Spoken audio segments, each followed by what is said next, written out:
Subscribe now and press the bell icon. Never miss an update.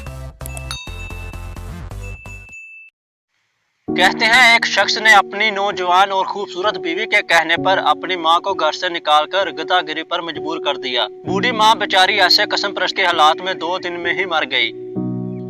वक्त के बादशाह ने ख्वाब देखा और ख्वाब में एक बुजुर्ग ने बादशाह से उसी आदमी की तरफ इशारा करते हुए कहा कि फलां बस्ती में इस शख्स को अपने पास बुलाओ और उसे 100 ऊंट सोने की अशरफियों से लाद कर दो।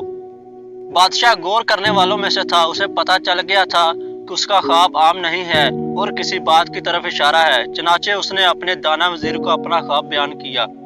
वजीर ने बादशाह से कहा, बादशाह सलामत, अगर उस बस्ती में वो आदमी रहता है जो आपको ख्वाब में बताया गया है तो आपके ख्वाब में जरूर कोई हिकमत छुपी है।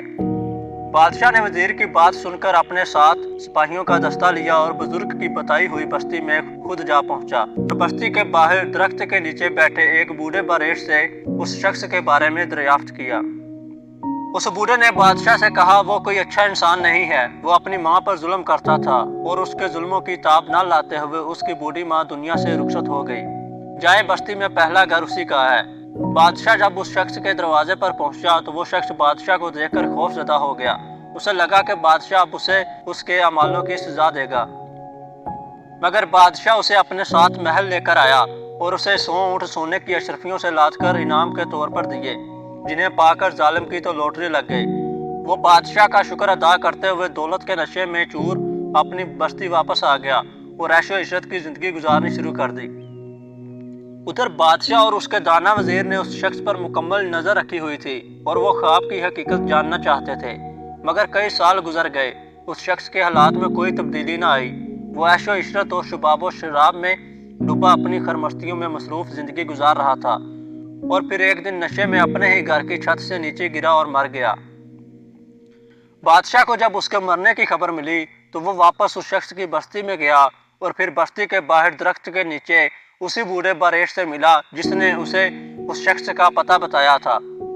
बूढ़े ने जो अहले इल्म था बादशाह को देखा और बोला, जिस दिन मैंने आपको उस शख्स की शिकायत लगाई थी, मैं चाहता था कि आप उसे सजा दें ताकि उसके गुनाहों की कुछ तलाफी हो जाए, मगर मालिक को कुछ और मंजूर था।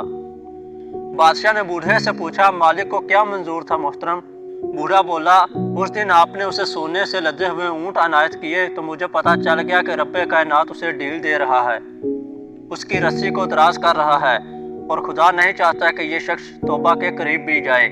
और फिर ऐसा ही हुआ। दौलत के नशे में चूर होकर वो हर चीज भूल गया।